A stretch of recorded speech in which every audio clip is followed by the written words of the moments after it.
Bab 571, Rencana Pertempuran Awal.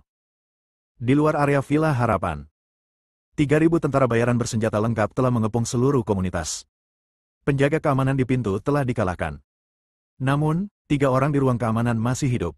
Mereka berlutut di tanah, dengan kepala dicengkeram. Di jalan di kejauhan, banyak kendaraan militer diparkir, dan ribuan tentara bersenjata lengkap bersiaga penuh. Di dekat pos keamanan, berdiri seorang pria berjas hitam dengan bekas luka di wajahnya.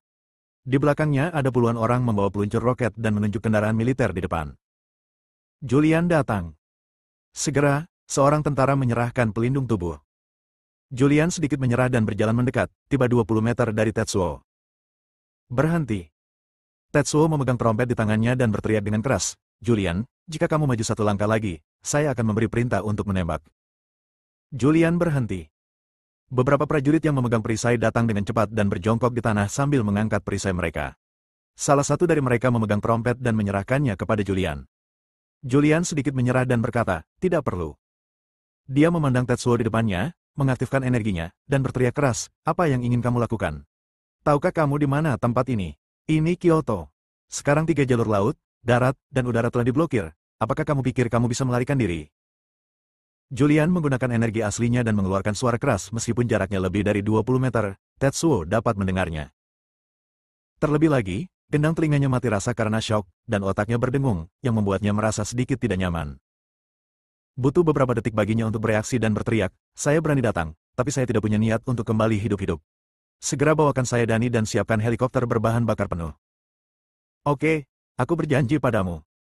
Julian berkata tanpa ragu-ragu, "Perlu waktu untuk mempersiapkan helikopter. Dalam 10 menit, saya perlu melihat helikopter itu, jika tidak, akan terjadi perang." "Oke." Julian tidak mengatakan apapun. Setelah mengatakan ini, dia berbalik. Kembali ke ruang komando sementara. "Richie, kapan kita bisa sampai?" "Panglima Langit, Angkatan Udara akan siap kapan saja. Yang lain akan memakan waktu sekitar 20 menit. Julian sedikit mengernyit setelah mendengar kata-kata Richie. 20 menit, terlambat. Bawakan saya pemantauan real-time di area Villa Harapan." Saat ini, layar pengawasan satelit muncul di komputer di depannya. Dalam gambar tersebut, ada banyak tentara bayaran bersenjata lengkap. Setelah melihat sekilas, dia mengetahui distribusi tentara bayaran. Setelah pertempuran dimulai, tentara bayaran akan segera memasuki villa dan masuk ke rumah manapun, membunuh orang. Terlebih lagi, orang-orang ini semuanya adalah orang-orang yang putus asa. Begitu mereka terlibat dalam pertempuran, wilayah tersebut akan berakhir. Berapa banyak orang yang tinggal di daerah ini? Panglima Langit, penyelidikan awal menunjukkan bahwa ada lebih dari 3.000 orang, dan mereka semua adalah orang kaya. Mereka adalah bos perusahaan besar dan keluarga mereka.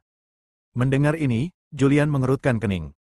Semua orang di ruang komando tampak serius. Setelah Julian berpikir sejenak, dia mengeluarkan ponselnya dan menelepon Evelyn. "Saya sudah tahu." Sebelum dia dapat berbicara, Evelyn berkata, keributan menjadi agak keras. 3.000 tentara bayaran telah mengepung area Villa Harapan. "Julian, jangan gegabah. Jika situasinya tidak terkendali, banyak orang akan mati." Julian dengan sungguh-sungguh berkata, "Saya tidak punya pilihan. Hanya dalam waktu singkat, beberapa orang penting menelepon saya, meminta saya untuk tidak main-main dan menyetujui permintaan musuh. Evelyn, tolong bantu saya." Ketika Julian menelepon Sarah, Evelyn memperhatikan masalah ini. Segera setelah itu, informasi dari keluarga Fisher datang. Setelah mengetahui hal ini, dia memikirkan cara untuk menghadapi 3.000 tentara bayaran ini dengan kerusakan minimal. Sekarang, dia juga punya gambaran kasarnya. "Julian, analisis saya tentang situasinya adalah ini. 3.000 tentara bayaran ini tahu bahwa mereka berada di Kyoto dan melawan tentara api merah, tetapi mereka tetap datang. Ini menunjukkan bahwa mereka tidak ingin kembali hidup-hidup sama sekali. Itu hal yang paling sulit. Satu-satunya hal yang dapat membuat seseorang membayar nyawanya adalah uang. Mereka butuh uang, atau keluarga mereka butuh uang. Sebelum pertempuran dimulai, goyangkan moral 3.000 tentara bayaran ini, berjanji untuk menyerah sekarang, dan beri mereka sejumlah uang. Uang, selama ada yang bimbang, terobosan bisa ditemukan. Kamu adalah naga hitam. Kamu telah bertarung sepanjang tahun. Kamu telah melihat banyak pertempuran dan mengalami banyak pengalaman. Saya yakin kamu tahu bagaimana menghadapinya selanjutnya." Inilah solusi yang dipikirkan Evelyn sekarang. Segalanya terjadi begitu cepat sehingga dia tidak punya banyak waktu untuk berpikir. "Ya, aku tahu, aku akan mencobanya." Julian menutup telepon. Sekarang, dia juga memiliki rencana pertempuran awal. Dia memerintahkan, Pasukan tentara api merah akan segera berada di posisinya, dan para penembak jitu akan berada di posisinya. Tunggu perintah saya. Saya akan memberikan perintah untuk mengakhiri pertempuran secepat mungkin.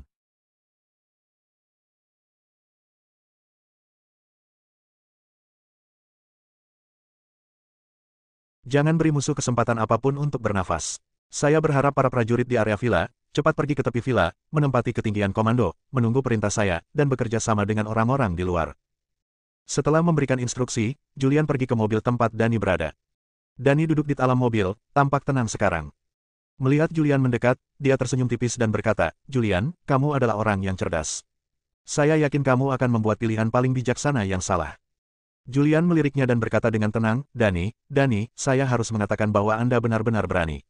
Awalnya, jika saya menangkap Anda, masalah ini akan selesai, tetapi sekarang Anda telah melakukan banyak hal, ada yang seperti itu sebuah keributan besar, dan tidak mudah untuk menghadapi dampaknya sekarang.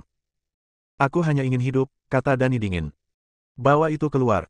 Julian memerintahkan dengan ekspresi rendah. Danny, yang sedang diborgol, langsung dibawa keluar. Julian membawanya dan berjalan menuju pintu keluar area villa. Saat ini, Istana Raja Surgawi. Tuan Raja dan Tuan Long berkumpul.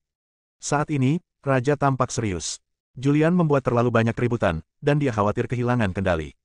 Jika hal ini tidak terkendali maka dampaknya akan sangat serius. Tuan Long, bisakah Julian benar-benar menyelesaikan masalah? Tuan Long terlihat sangat tenang dan tidak tahu apa yang dia pikirkan. Sebenarnya dia sangat khawatir. Toh masyarakat yang tinggal di kawasan Villa Harapan bukanlah orang biasa. Sekarang masalah ini telah menjadi masalah besar, berita telah menyebar, dan seluruh negeri menjadi panik. Ini harus ditangani dengan benar, jika tidak, konsekuensinya akan serius. Mungkin, Tuan Long tidak yakin. Bagaimanapun, mereka adalah orang-orang yang putus asa, dan mereka juga dipersenjatai dengan senjata berat. Raja berkata, jika keadaan menjadi tidak terkendali dan area Villa Harapan menjadi medan perang, banyak orang akan mati. Jika ada yang mati, itu akan menjadi kejutan besar. Jika sedikit yang mati, itu akan merepotkan. Berita baru saja datang dan Julian menolak menerimanya. Semua panggilan telah dibuat, dan tentara api merah juga telah dikirim. Tuan Long berkata, dia adalah seorang prajurit. Dia tahu bagaimana menghadapinya. Bila perlu, saya yakin dia akan berkompromi. Dan kita tidak punya pilihan sekarang. Kita hanya bisa mempercayai Julian dan menyerahkan segalanya padanya untuk menyelesaikan masalah ini dengan sukses. Ya, kuharap Julian tidak kehilangan rasa proporsionalnya. Raja mengangguk ringan. Sejak dia mendorong Julian keluar, dia percaya pada kemampuan Julian, tetapi dia juga siap menghadapi akibatnya. Ia hanya berharap tidak banyak orang yang meninggal kali ini. Jika terlalu banyak orang yang meninggal, ia tidak akan mampu menghadapi akibatnya. Bab 572, Aksi, Penembakan. Julian membawa Danny ke tempat lain yang berjarak 20 meter dari Tetsuo. Melihat Tetsuo dan beberapa tentara bayaran bersenjata lengkap di depan, dia berkata dengan keras, "Saya telah membawakan Anda orang-orangnya, tetapi helikopter akan memakan waktu cukup lama, dan harus mengisi bahan bakar, yang akan memakan waktu lebih lama lagi." Karena itu, dia membuka borgol Danny dan mendorongnya sedikit. Danny dengan cepat berlari ke depan seolah-olah dia telah menerima amnesti. Setelah beberapa kali berjuang, akhirnya dia sampai di sisi Tetsuo. Tetsuo meliriknya tapi tidak berkata apa-apa. Dia melihat waktu itu. Sudah 9 menit. Julian, masih ada 1 menit lagi. Jika saya tidak melihat helikopter dalam 1 menit, itu akan menjadi jalan buntu. Suara Tetsuo menggema keras. Kemarilah. Perintah Julian. Segera, sebuah helikopter melaju di kejauhan. Julian menunjuk ke langit di kejauhan dan berkata, sudah ada di sini. Tetsuo mendongak dan melihat ada helikopter yang mendekat. Namun, dia tampak serius. Dia tahu bahwa meskipun helikopter itu tiba dan dia naik helikopter, mustahil untuk pergi.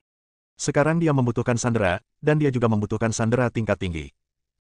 Dia memerintahkan, Julian, borgol dirimu dan kemarilah. Aku ingin kamu menjadi sandera. Selama aku bisa meninggalkan Kyoto hidup-hidup, aku akan melepaskanmu. Julian tidak ragu-ragu, mengambil borgol di tanah, memborgol dirinya sendiri, dan mengangkat tangannya untuk menunjukkan Tetsuo di seberangnya. Pada saat yang sama, dia berbisik, Kevin, aku akan menjadi sandera terlebih dahulu dan membiarkan mereka lepas landas. Setelah pasukan besar tiba, mereka akan segera mengerahkan dan menghancurkan semua musuh dalam waktu 10 detik. Kemudian mereka akan menembakkan rudal ke arah berangkat dengan pesawat sehingga mereka tidak bisa berangkat hidup-hidup. Komandan Naga, apa yang kamu lakukan? Kamu di pesawat, bagaimana kamu bisa menembak? Julian berkata, tidak apa-apa, saya akan mengambil tindakan untuk membuat pesawat kehilangan kendali. Saat kehilangan kendali, saya akan menembak. Pada saat yang sama, berhati-hatilah untuk membiarkan penduduk sekitar memasuki rumah dan tetap berada di luar. Cobalah untuk menghancurkan pesawat menjadi berkeping-keping, jika tidak maka akan jatuh dan melukai orang yang tidak bersalah. Komandan Naga, ini baik-baik saja, bagaimana caramu melarikan diri? Percayalah, tidak apa-apa, Julian berbisik. Selama periode waktu ini, Kevin berada di hutan belantara selatan. Dia tidak tahu bahwa Julian sudah menjadi orang yang sangat kuat. Ya, Kevin mengangguk, dia percaya pada Julian tanpa bisa dijelaskan. Julian melanjutkan, sebelum pertempuran dimulai, pertama-tama kita harus memobilisasi moral musuh, berjanji untuk menyerah dan tidak mati, dan juga memberi mereka sejumlah uang.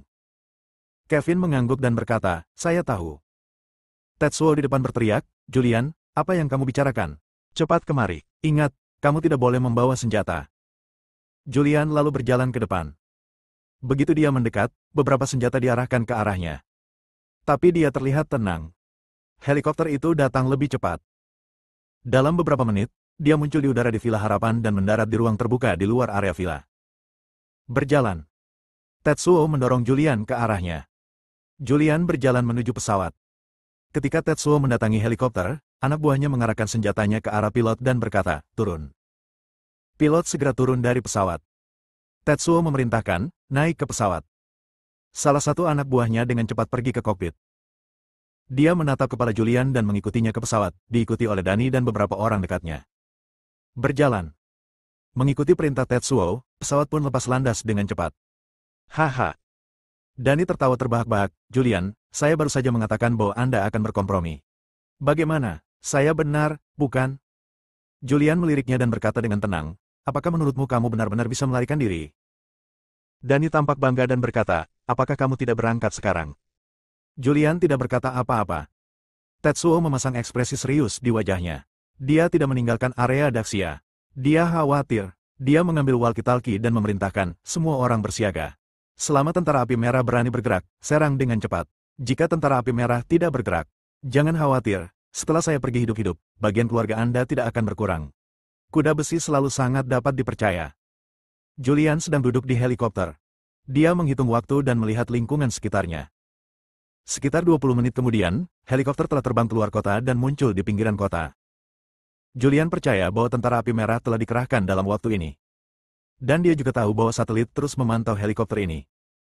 Setelah helikopter pergi, helikopter tentara api merah dengan cepat mengambil posisi dan muncul di atas area Villa Harapan. Ada penembak jitu di setiap helikopter. 3.000 orang di bawah ini telah menjadi sasaran.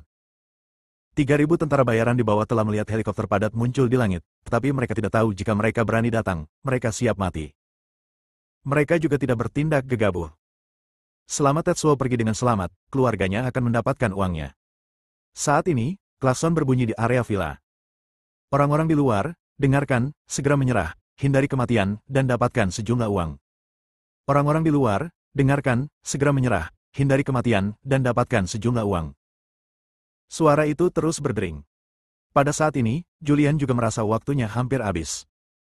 Dia memandang Dani dengan ekspresi tenang di wajahnya dan berkata, Dani, apakah kamu benar-benar berpikir kamu bisa pergi? Bukankah kita akan segera meninggalkan Kyoto? Kata Dani dengan senyuman di wajahnya. Dia selalu percaya bahwa selama 3.000 tentara bayaran di area Villa Harapan tidak mengungsi, tentara api merah tidak akan berani bertindak. Dengan gegabah, dan dia akan segera bisa meninggalkan Kyoto pada musim panas. Setelah pergi, dia tidak lagi peduli dengan tindakan tentara api merah. Ah! Julian tersenyum tipis. Dia berdiri dan menjatuhkan borgol di tangannya ke tanah. Apa? Tetsuo segera mengambil pistolnya. Boom! Suara tembakan terdengar. Namun, Julian berdiri dengan aman di samping, dengan peluru tambahan di tangannya. Anda? Ekspresi Tetsuo berubah. Julian meraih Dani dan tiba-tiba mengaktifkan kinya. Pintu helikopter langsung terbuka. Saat ini, angin kencang bertiup, dan helikopter bergoyang sesaat. Kevin telah mengawasi helikopter itu menggunakan pengawasan satelit. Dia melihat gambar satelit dan melihat Julian menarik seseorang untuk melompat keluar dari pesawat dari ketinggian beberapa ratus meter. Dia segera memberi perintah.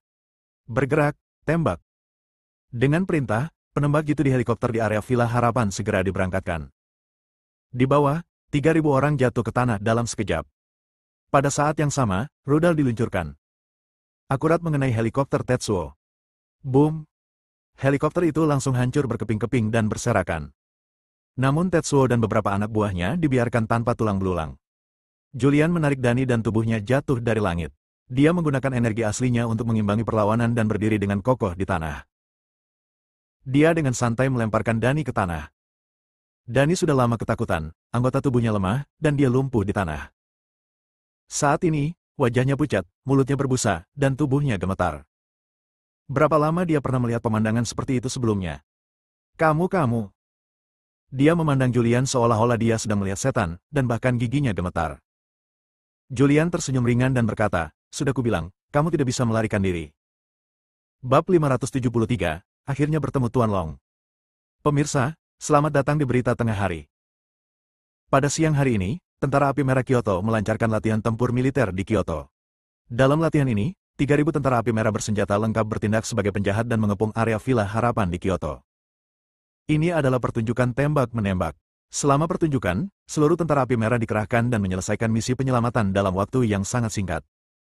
Untuk informasi lebih lanjut mengenai akting, mohon perhatikan laporan tindak lanjut kami. Sebuah berita menyebar ke seluruh Kyoto dan bahkan seluruh negeri. Hari ini, tentara api merah dikerahkan. Jalanan dipenuhi dengan kendaraan militer dan tank, dan seluruh kota diblokir di langit, banyak helikopter dan bahkan jet tempur dikerahkan. Hal ini menimbulkan kepanikan. Tapi kemudian, beritanya keluar. Semua orang tahu bahwa ini adalah latihan. Tentara api merah dengan cepat tiba untuk menyapu medan perang, menyeret 3.000 mayat, dan membersihkan area Villa Harapan. Saat ini, Julian telah membawa Dani kembali ke kota dan mengurung Dani. Kemudian, dia menghadiri pertemuan latihan. Pada pertemuan tersebut, dia mengumumkan, Kyoto adalah kota teraman di Daxia, dan efektivitas tempur tentara api merah juga yang terkuat di antara pasukan Daxia. Melalui latihan ini, tentara api merah menunjukkan efektivitas tempur yang mengerikan. Saya menyatakan bahwa ini latihan berhasil diselesaikan. Setelah Julian mengucapkan sepatah kata sederhana, dia pergi. Sisanya diserahkan kepada orang-orang di departemen lain untuk diselesaikan. Singkatnya, masyarakat harus percaya bahwa ini benar-benar sebuah latihan. Istana Kekaisaran. Tuan Long tidak pernah pergi. Berita itu datang. Raja tersenyum dan berkata, saya harus mengatakan bahwa Julian sangat mampu dalam melakukan sesuatu. Dia melenyapkan tentara bayaran ini tanpa menyakiti siapapun dan juga menangkap kepala keluarga Wasis. Ya. Tuan Long menghela nafas, kota Kyoto tidak akan damai tahun depan. Tahun baru sudah dekat, saya benar-benar tidak ingin ada kecelakaan terjadi saat ini. Namun, jika masalah sulit ini dapat diselesaikan sebelum tahun ini, maka pemilihan umum tahun depan akan sangat damai. Saat ini, seorang penjaga masuk dan berkata dengan hormat, Raja, Tuan Long, Julian ada di sini. Aku pergi dulu. Long muncul dan dengan cepat berdiri, berniat untuk pergi melalui pintu belakang, tetapi begitu dia berdiri, Julian sudah masuk. Tuan Long, apakah Anda terburu-buru untuk pergi? Mendengar suara Julian, Tuan Long duduk kembali. Julian mendekat dan melihat lelaki tua di seberang raja. Pria ini tampak berusia sekitar 60 tahun. Dia mengenakan setelan tang dan tampak seperti orang tua yang melakukan perjalanan dari zaman kuno. Julian tahu bahwa ini adalah orang di belakang raja, yaitu Tuan Long.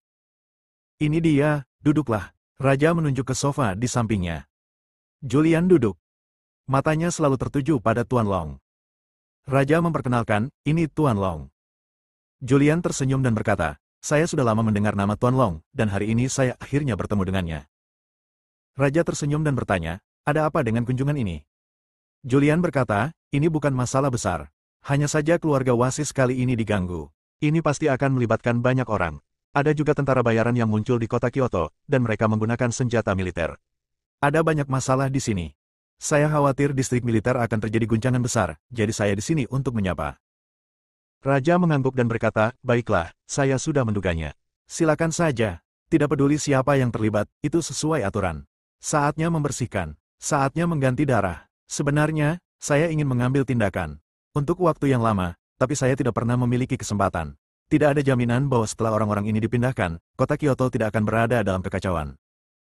Tuan Long tidak berbicara, dia hanya menatap Julian. Dia juga berpikir dan menebak, orang seperti apa Julian itu.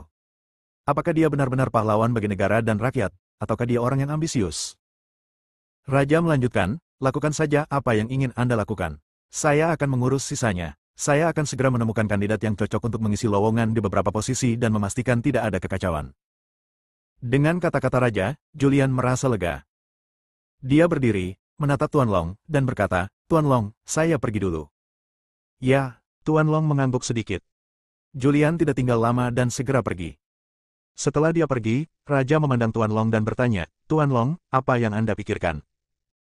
Tuan Long berkata, "Saya bertanya-tanya apa yang dipikirkan Julian di dalam hatinya. Terkadang saya tidak dapat memahami orang ini. Semua yang dia lakukan adalah untuk negara dan rakyat. Sisi yang dia tunjukkan adalah kebenaran tidak takut pada apapun, tetapi Anda tidak bisa hanya melihat orang di permukaan saja. Saya tidak bisa menebak pikiran sebenarnya jauh di dalam dirinya. Bukankah kita akan mendorongnya ke puncak?" Raja bertanya, "Jika ada kecurigaan tentang dia saat ini, apa yang akan terjadi selanjutnya?" Tuan Long sedikit menyerah dan berkata, "Ada kemungkinan untuk naik ke puncak, tetapi orang yang bertanggung jawab harus memikirkan situasi secara keseluruhan. Menilai dari kejadian hari ini, Julian terlalu ceroboh, tidak memikirkan konsekuensinya, dan merasa agak sewenang-wenang." Raja mengangguk ringan dan berkata, "Kamu benar. Kami telah berhasil sekarang. Jika terjadi kesalahan, kekacauannya akan besar. Meskipun dia memiliki keyakinan penuh, ini juga melibatkan perjudian. Orang yang unggul, Anda tidak dapat membuat pilihan seperti itu, dan Anda tidak dapat mengambil keputusan apapun dengan unsur perjudian." Tuan Long berkata dengan tenang, "Ya, sepertinya kita harus melatih orang lain. Jika Julian benar-benar tertarik dengan posisi ini, maka dia akan menemukan cara untuk menyingkirkan orang baru itu dan menstabilkan posisinya di Daxia.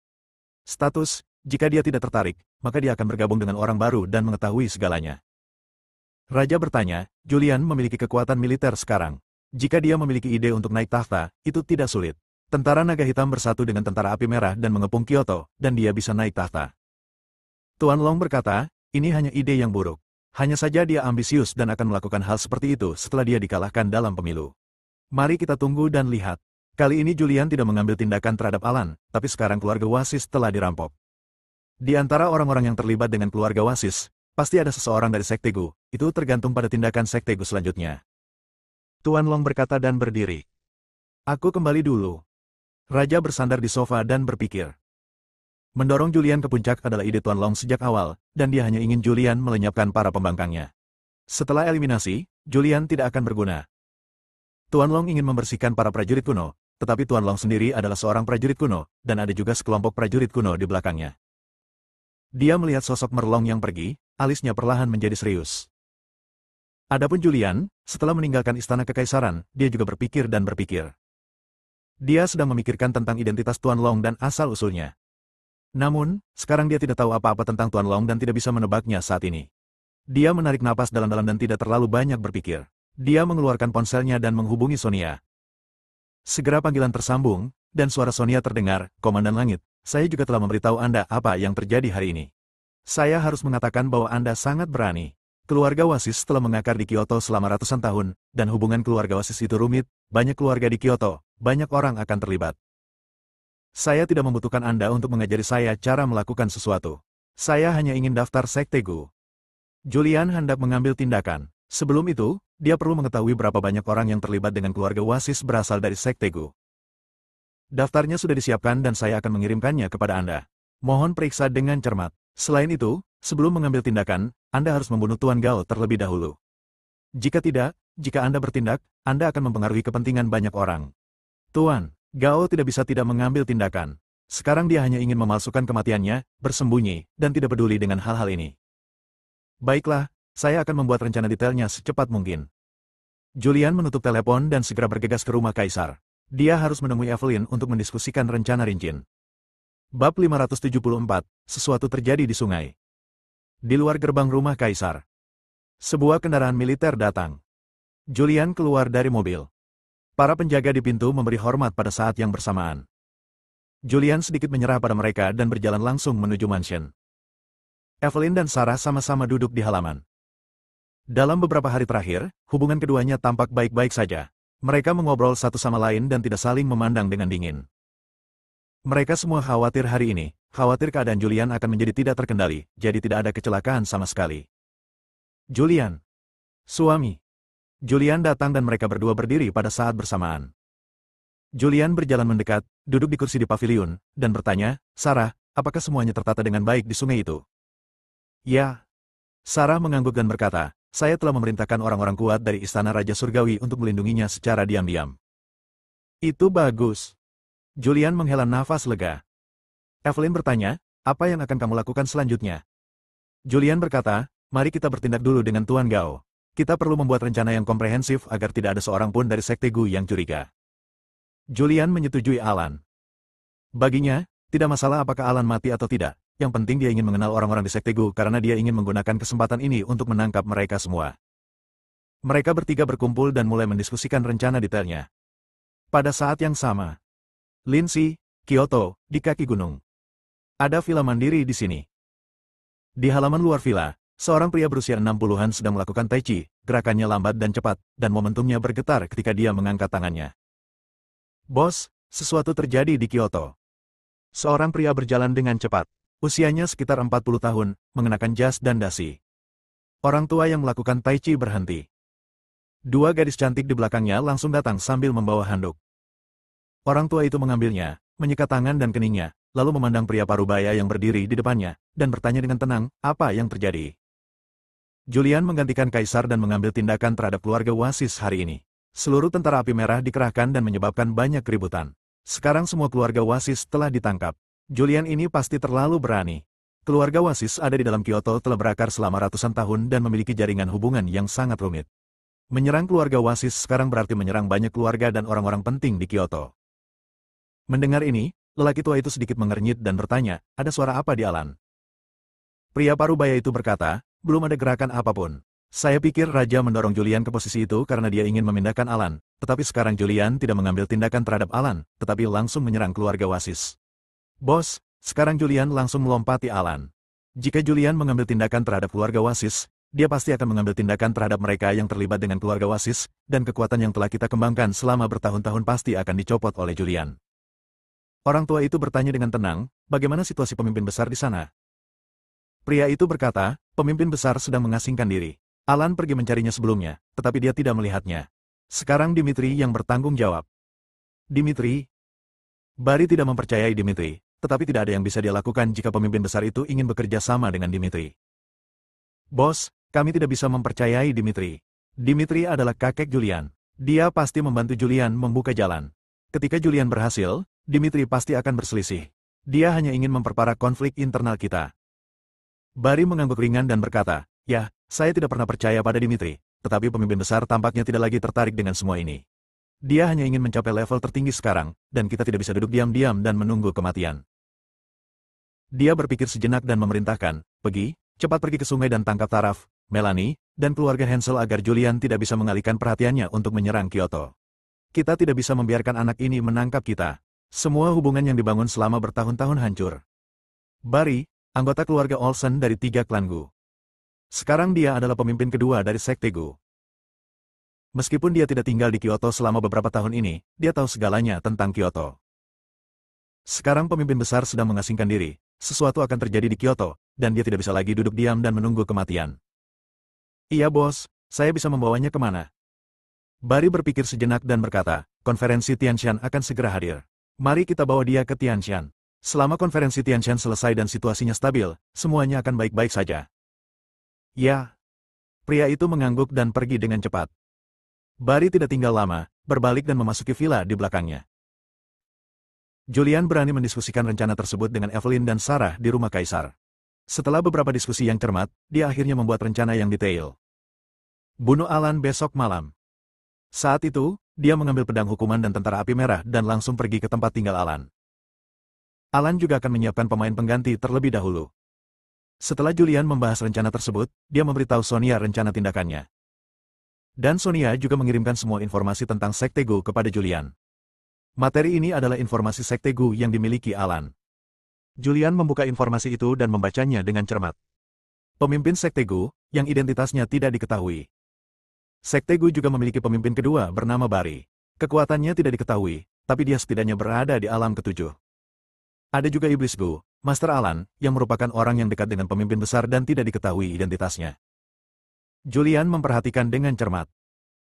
Ada begitu banyak orang kuat di Sekte Gu, dan menurut pemahaman Alan, setidaknya ada 5 orang yang telah memasuki alam ketujuh. Selain itu, beberapa keluarga di Kyoto juga dikendalikan oleh Sekte Gu. Setelah membaca informasi mendetail ini, Julian tidak bisa menahan nafas dalam-dalam dan berkata, Sekte Gu terlalu menakutkan. Jika Sekte Gu menjadi kejam, itu akan mengguncang fondasi Gridsia dalam hitungan menit. Dia dengan hati-hati menyimpan informasinya, lalu mengeluarkan USB flash drive dan menghubungkannya ke komputer. Ini telah diberikan kepada Richie sebelumnya, dan itu semua adalah bukti kejahatan beberapa orang besar. Julian melihatnya dengan hati-hati. Ada terlalu banyak peluang besar yang terlibat dalam informasi ini. Jika dipindahkan, pasti akan menjadi gempa besar. Tidak heran Richie takut untuk menyerahkannya orang yang salah, hidupnya tidak akan ada jaminan. Setelah membacanya, Julian menyimpannya. Dia mencetak informasi tentang Sekte Gu dan menyimpannya di brankas bersama dengan USB flash drive. Sekarang, hari sudah malam. Rumah Kaisar, ruang tamu. Julian sedang duduk di sofa sambil merokok. Sarah duduk di sebelahnya dan bertanya, "Suamiku, aku selalu punya firasat buruk. Menurutku sesuatu akan terjadi."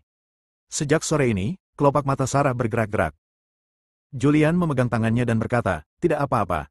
Apa yang bisa terjadi?" Aku tidak tahu, itu hanya perasaan yang sangat buruk." "Percayalah padaku, tidak apa-apa." Evelyn memandang mereka berdua, berdiri, dan berkata, "Saya akan kembali ke kamar saya." Saat ini, telepon Julian berdering. Dia mengambilnya dan melihat bahwa itu adalah nomor yang tidak dikenalnya. Dia sedikit mengernyit lalu menjawab telepon. "Julian." Di telepon, terdengar suara, agak tua dan serak. "Siapa?" Julian bertanya. "Tidak masalah siapa saya akan mengirimkan file videonya nanti. Harap periksa dengan cermat." Dududu. Pihak lain menutup telepon. Pada saat ini, telepon Sarah juga berdering. Dia menjawab panggilan itu dan segera berdiri, dan telepon di tangannya jatuh ke tanah. "Suamiku, berita baru saja datang dari Istana Raja Surgawi, sesuatu terjadi di sungai." Wajah Sarah pucat dan dia bahkan tidak bisa berbicara. Taraf, Melanie, dan banyak anggota keluarga Hansel lainnya dibawa pergi dan keberadaan mereka tidak diketahui sekarang. Bab 575, Pengaturan. Wajah Julian langsung menjadi gelap. Dia segera menyadarinya ketika dia menerima panggilan itu. "Suamiku, apa yang harus aku lakukan?" Sarah menjadi cemas. Saat ini, Julian menerima file video. Dia menerima file video dan melihatnya. Banyak orang muncul di video tersebut. Taraf, Melanie, Priscilia, serta Nicholas, Anton, dan Karamatsu. Beberapa orang diikat. Adegan berubah. Seorang pria aneh muncul di video tersebut. Dia mengenakan kerudung hitam dan penampilannya tidak jelas. "Julian, jika kamu ingin mereka selamat, datanglah ke Tianshan." Video berakhir di sini. Julian mengepalkan tangannya, pembuluh darah di lengannya menonjol. Sarah memegang erat tangan Julian dengan wajah khawatir, "Suamiku." Julian berhenti sebentar dan berkata, "Sarah, jangan khawatir, ini akan baik-baik saja." Julian tidak tahu siapa yang menangkap mereka, tapi dia bisa menebak secara kasar apa tujuan pihak lain. Hari ini dia mengambil tindakan terhadap keluarga Wasis. Ini adalah awal dari likuidasi besar-besaran, dan banyak orang merasa cemas. Tujuan menangkap Taraf dan yang lainnya, keluarga Hansel, adalah untuk memancingnya pergi, dan mereka tidak peduli dengan urusan Kyoto. Wajah Sarah cemas, dan dia berkata, "Mengapa mereka ingin menangkap kakek? Mengapa mereka ingin menangkap ayah dan saudara laki-lakinya? Apakah kakek dan yang lainnya telah dibawa ke Gunung Tianshan? Apa yang salah?" Saat ini, Evelyn keluar. Dia kembali ke kamar, dan segera setelah dia mengganti piyamanya, dia merasakan aura yang kuat menyapu dirinya. Dia bahkan tidak punya waktu untuk berganti pakaian, jadi dia keluar dengan piyamanya. Julian duduk di sofa, mengambil sebatang rokok dan menyalakannya. Taraf, Priscilia, Melanie, dan keluarga Hansel ditangkap. Musuh memberitahuku bahwa jika mereka ingin bertahan hidup, mereka harus bergegas ke Tianshan. "Apa?" Ekspresi Evelyn juga berubah. "Datang dan duduk." Taraf dan yang lainnya, keluarga Hansel semuanya diam-diam dilindungi oleh orang-orang kuat Istana Raja Surgawi, dan sekarang mereka masih ditangkap. Ini hanya menunjukkan bahwa orang yang mengambil tindakan sangat kuat, dan mereka juga memintamu untuk pergi ke Tianshan. Jelas sekali mereka ingin menyingkirkanmu. Aku tidak ingin ikut campur dalam urusan Kyoto lagi. Julian mengangguk. Sarah sedikit cemas dan bertanya, "Kakek, apakah mereka benar-benar tidak dalam bahaya?" Evelyn berkata, "Secara teoritis, tidak ada bahaya. Tetapi sekarang Julian telah menyentuh kepentingan beberapa orang, orang-orang ini tidak dapat menanggungnya, jadi mereka mengambil tindakan. Saya kira ini jelas tidak dilakukan oleh keluarga Wasis. Keluarga Wasis itu hanyalah keluarga sekuler. Meskipun memiliki uang dan koneksi, ia tidak memiliki prajurit kuno dan tidak dapat memerintah mereka." Mendengar ini, Julian mengerutkan kening. Sedangkan untuk Sekte Gu, apakah pemimpin Sekte Gu mengambil tindakan? Evelyn menggelengkan kepalanya sedikit dan berkata, "Dilihat dari situasi saat ini, seharusnya tidak demikian. Sekte Gu adalah sebuah faksi dan jauh lebih rumit dari yang kita duga. Julian, yang dapat Anda lakukan sekarang adalah mengesampingkan masalah di Kyoto untuk saat ini. Tidak lama lagi konferensi Tianshan akan diadakan. Jika kita pergi sekarang, kita tidak hanya dapat menyelamatkan mereka, tetapi juga berpartisipasi dalam konferensi Tianshan." Julian sudah punya rencana untuk pergi ke Tianshan. Tidak mungkin dia mengabaikan Taraf, Melanie, dan yang lainnya. Jika dia melanjutkan perilakunya, orang-orang ini akan mati. Evelyn berpikir sejenak dan berkata, ayo lakukan ini. Besok pagi, kita akan meninggalkan Kyoto bersama-sama dan menuju ke Gunung Tianshan. Julian mengangguk dan berkata, Kingto agak kacau sekarang dan orang-orang panik. Saya harus menjelaskan sesuatu sebelum saya pergi. Kamu sibuk, aku akan kembali ke kamar untuk mandi dan tidur. Evelyn berdiri lagi, berbalik dan pergi. Julian memandang Sarah yang terlihat cemas dan berkata dengan aman, Sarah, jangan khawatir, tidak akan terjadi apa-apa. Mereka hanya tidak ingin aku menyentuh orang-orang di Kyoto ini. Selama aku tidak bertindak sekarang dan bergegas ke Tianshan, keluarga Hansel tidak akan terjadi apa-apa. Saat itulah Sarah melepaskan hatinya yang gelisah. Saya pergi keluar. Julian bangkit, meninggalkan rumah Kaisar, dan menuju ke markas Tentara Api Merah dalam semalam. Kevin ditempatkan di markas besar Tentara Api Merah. Kantor. Komandan Langit, apa yang terjadi ketika kamu datang ke sini selarut ini? Kevin berdiri di depan Julian dan bertanya, apakah terjadi sesuatu? Kevin telah mengikuti Julian selama bertahun-tahun. Julian memasang ekspresi serius di wajahnya sejak dia memasuki kantor sampai sekarang. Ya, Julian menjawab, sesuatu telah terjadi. Saya memindahkan keluarga Wasis kali ini, dan tindakan selanjutnya juga akan menyentuh kepentingan beberapa orang. Mereka tidak tahan dan menangkap Taraf dari Jiangzhong. Priscilia, Nicholas dan yang lainnya memintaku meninggalkan Kyoto dan pergi ke Tianshan. Kevin tertegun dan bertanya, jalur Tianshan hutan belantara selatan. Julian menggelengkan kepalanya dan berkata, tidak, selama periode waktu ini, Anda berada di Wasteland Selatan, dan Anda tidak tahu apa yang saya alami. Julian tidak punya banyak penjelasan. Karena dia tidak punya waktu dan tidak bisa menjelaskan dengan jelas. Dia memerintahkan, ada orang-orang di Tentara Api Merah yang saya tidak percayai. Selama periode waktu saya tidak di sini, Anda berada di wilayah militer. Awasi mereka untuk menghindari kecelakaan. Sebelum saya pergi, saya akan mentransfer status militer Anda dari hutan belantara selatan. Ketika kamu tiba di Kyoto, pangkat militermu dinaikkan menjadi 3 bintang. Bos, ini memerlukan tinjauan 3 pihak agar bisa lolos. Julian berhenti sebentar, menyela Kevin, dan berkata, saya tahu bahwa tinjauan 3 pihak diperlukan, tetapi saya juga memiliki hak untuk dipromosikan. Pertama, saya akan mentransfer status militer saya dan untuk sementara duduk di Tentara Api Merah, prosedurnya akan diikuti. Anda hanya perlu melakukannya sebelum tahun baru Imlek. Jangan biarkan wilayah militer mendapat masalah. Kevin mengangguk. Oke, kamu turun dulu. Kevin berbalik dan pergi. Julian menelepon lagi dan menelepon Richie.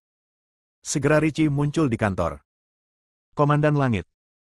Richie memiliki senyum lucu di wajahnya. Tetapi ketika dia menyadari ekspresi serius Julian, ekspresinya juga menjadi serius, dan dia tidak bisa menahan diri untuk tidak bertanya, Komandan Langit, apakah terjadi sesuatu? Saya akan mentransfer status militer Kevin dari hutan belantara selatan ke Kyoto, dan meningkatkan pangkat militernya dari 1 bintang menjadi 3 bintang, dan untuk sementara mengelola Tentara Api Merah. Richie sedikit mengernyit dan berkata, Komandan Langit, saya khawatir ini agak sulit. Ini memerlukan tinjauan 3 pihak. Para bos militer itu pasti tidak akan menyetujui atau menyetujuinya. Abaikan mereka, tunggu sampai aku kembali dan urus mereka, kata Julian dengan wajah cemberut. Aku akan meninggalkan Kyoto besok. Selama aku tidak ada, tolong bantu Kevin. Kyoto tidak boleh menimbulkan kekacauan. Jika kamu menghadapi beberapa keputusan sulit, ingatlah untuk memberitahuku. Juga, istirahatlah dari urusan keluarga Wasis untuk sementara waktu. Semuanya yang tidak ada hubungannya dengan keluarga akan dibebaskan sementara, hanya Dani yang tersisa. Komandan Langit, kamu ingin pergi? Richie tertegun. Ya, ada kecelakaan, dan saya harus menghadapinya. Ingat, siapapun yang menekan Dani untuk dibebaskan tidak boleh berkompromi. Masalah ini langsung dibawa kendali militer, dan tidak ada departemen yang boleh ikut campur. Ya, bawahan tahu. Richie mengangguk. Tidak apa-apa, ayo turun. Julian sedikit menyerah. Richie juga berbalik dan pergi. Dia tidak tahu apa yang terjadi, tapi dia bisa menebak bahwa itu pasti sesuatu yang besar. Bagaimanapun, Julian telah mengganggu keluarga Wasis. Jaringan hubungan keluarga Wasis rumit, dan terlalu banyak orang yang terlibat. Jika salah satu dari mereka tersentuh, mereka semua tersentuh. Julian berada di wilayah militer, mengatur serangkaian hal. Setelah pengaturan dibuat, dia pergi ke ruang eksekusi semalaman. Melihat pedang hukuman, dia berjalan mendekat dan mengambilnya. Memegang pedang hukuman, berbalik dan pergi. Tidak peduli siapa mereka, jika mereka berani menyentuhnya, saya tidak akan pernah memaafkan mereka begitu saja. Tubuh Julian dipenuhi dengan niat membunuh. Bersambung.